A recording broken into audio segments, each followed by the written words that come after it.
납득하고 이해해야 할 결국 길이 보이는 수학을 강의하고 있는 강사 김해찬입니다. 오늘 소개해드릴 수업은 이제 화목토에 진행하는 PHS반 중3 아이들 대상으로 진행하는 수업이고요. 이따 커리큘럼 자세히 말씀드리겠지만 일단 화목토에 화요일이랑 목요일 6시부터 10시, 토요일에 9시부터 1시까지 진행되는 수업이고요. 3월 2일에 개강해서 이제 수학하 개념부터 실력 다루고, 수학 1 실력 개념 다루고 실력 다루고 수학 2 개념까지 다루는 반이라고 봐주시면 돼요. 일단 수업 소개를 드리기 전에 제가 쓰는 교재부터 먼저 설명을 좀 드릴게요. 일단 제가 만든 교재를 사용하고 있고요.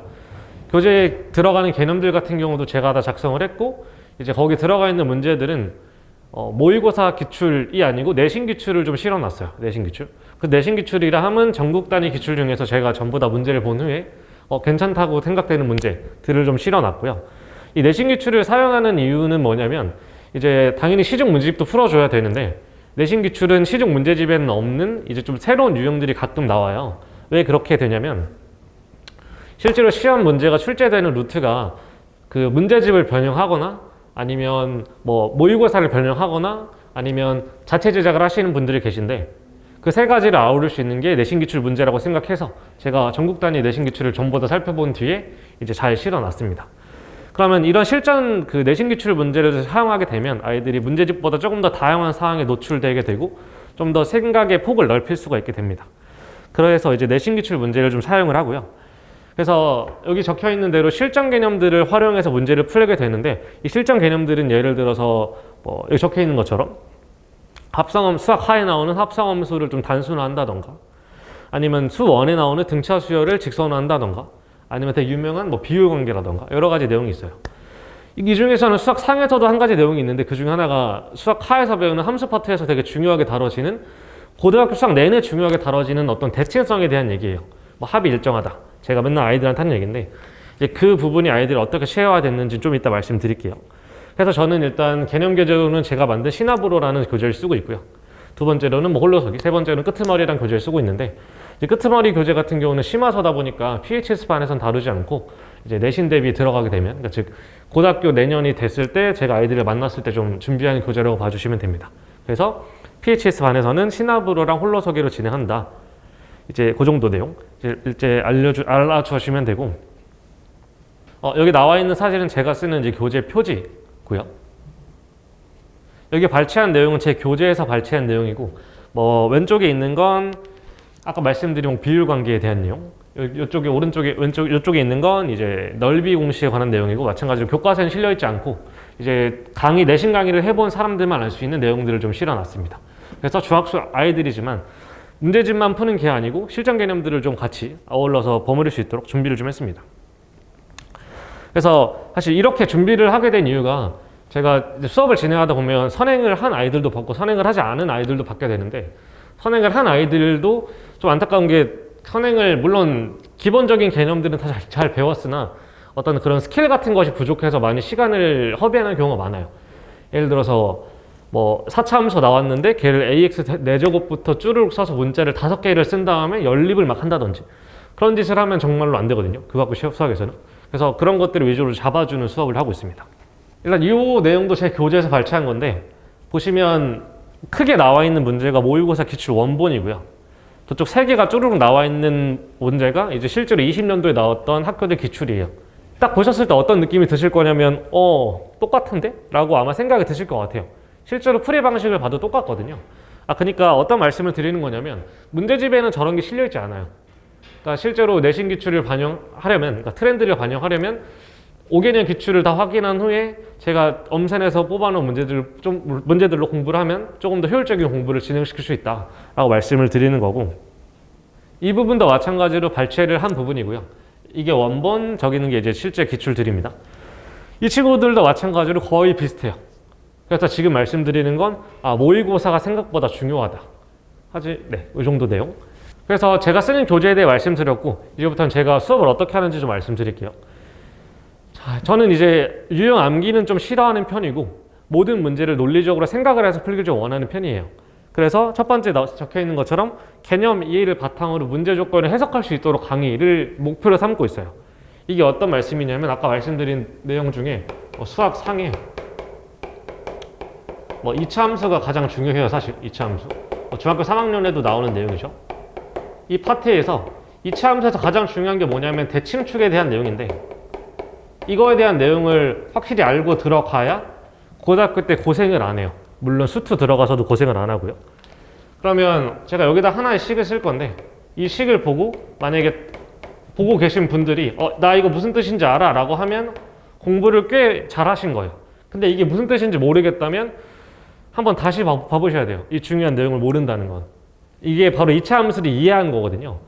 이게 무슨 뜻이냐면 x는 a에 대한 선대칭이란 얘기고, 여기서 뭐 자세한 얘기를 할 수 없으니까 이 정도 정답까지 확인해 보시고, 만약에 내가 이걸 모르겠다 그러면 수상을 한 번 더 꼼꼼히 보셔야 돼요. 한 번 더. 그래서 이런 내용들을 주로 써먹으면서 아이들이 문제 조건을 해석할 수 있게 도와줘요. 그걸 도와주면 어떻게 되냐면, 아까 말씀드린 뭐 4차 함수 문제가 나왔다고 하면 그 친구는 10줄을 풀걸, 그 친구가 이걸 어떤 내용을 배우게 된다면 이 문제를 진짜로 이해해서 막 3-4줄 만에 풀 수 있게 돼요. 그런 식으로 아이들에게 훈련을 좀 제공하고 있고요. 두 번째도 같은 맥락이에요. 이제 문제 조건을 해석하는 것이 뭐냐면, 문제 나와 있는 문장을 읽어내고 조건을 뽑아내는 건데, 그걸 좀 도와주고 있어요. 그래서 논리적인 흐름을 만들어주는 게 저의 수업 모토라고 봐주시면 됩니다. 그래서 그런 수업을 하기 위해서 실제 자체 교재를 사용하는 이유도 그런 것들을 많이 연습하기 위해서 그걸 써요. 이 무슨 말씀이냐면, 시중 문제집을 썼을 때 그 문제가 나올 수도 있고 안 나올 수도 있잖아요.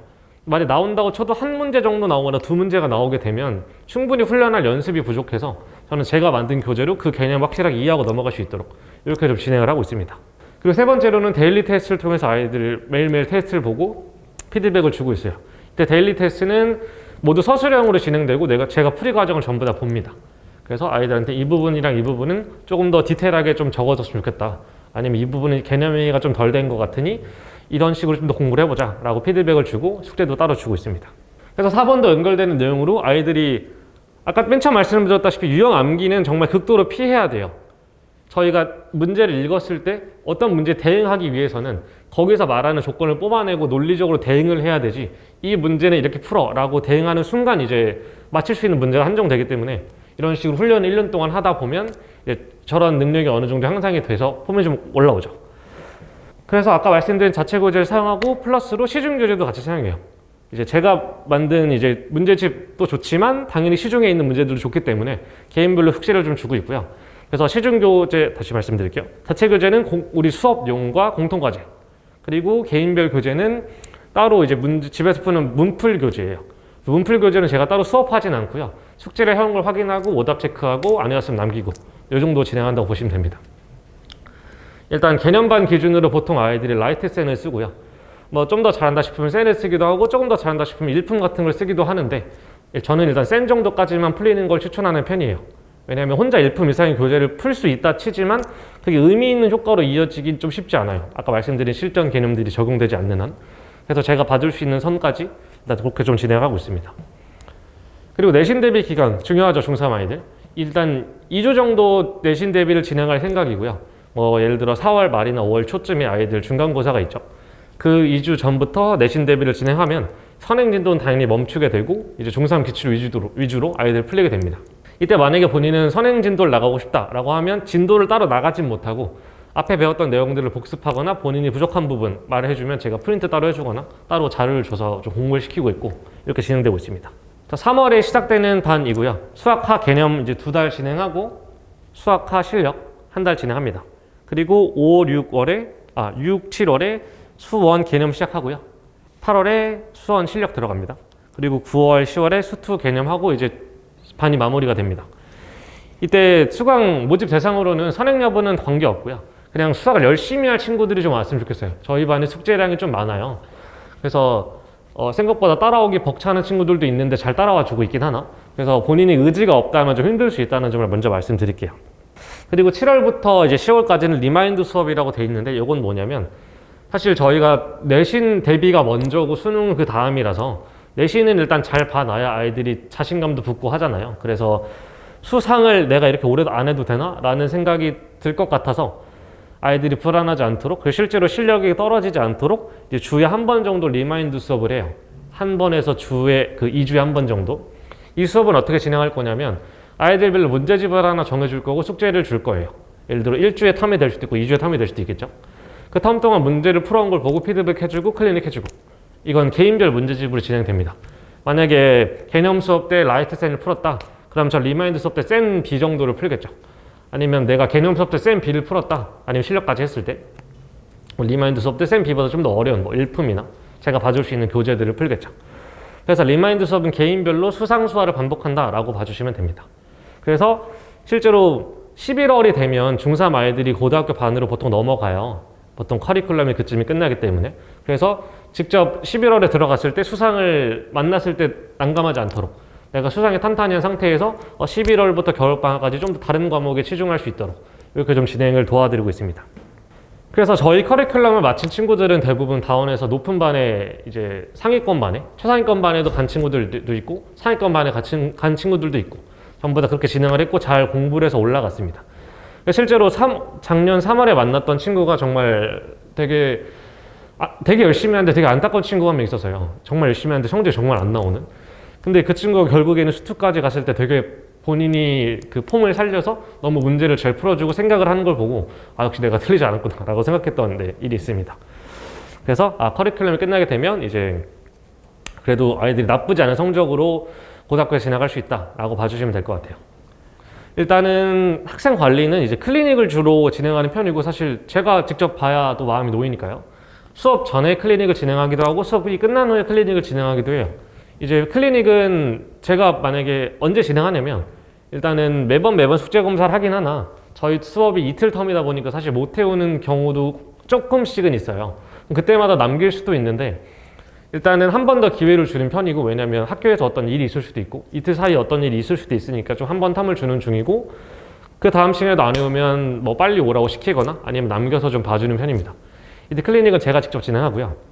그리고 숙제 검사 외에 이제 대단원 정도가 끝나면 책 검사를 한번 해요. 그래서 그 책 검사를 진행했을 때 많이 미흡한 부분이 보인다 라고 하면 이제 마찬가지로 클리닉을 진행합니다.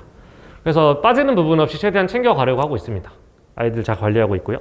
그리고 당연히 이틀 텀이지만 집에 가자마자 궁금한 게 생길 수도 있잖아요. 그래서 카카오톡 같은 걸로도 질의응답을 받고 있습니다. 뭐 많이들 물어보고 있고요. 아까 말씀드린 데일리 테스트 보고 있고, 이제 학부모님 알림 문자는 일주 정도 한 번씩 문자를 보내드려요.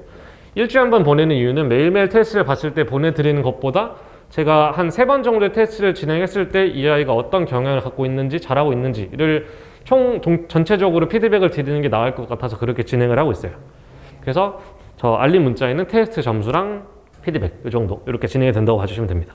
이건 뭐 엑셀에 제가 아이들 피드백 정리해서 보내드리는 내용이고, 이건 제가 학생이랑 학부모님들이랑 소통하는 내용입니다. 사실 지금은 엑셀을 사용해서 저 카톡 색깔은 아닌데 일단은 저렇게 소통하고 있습니다.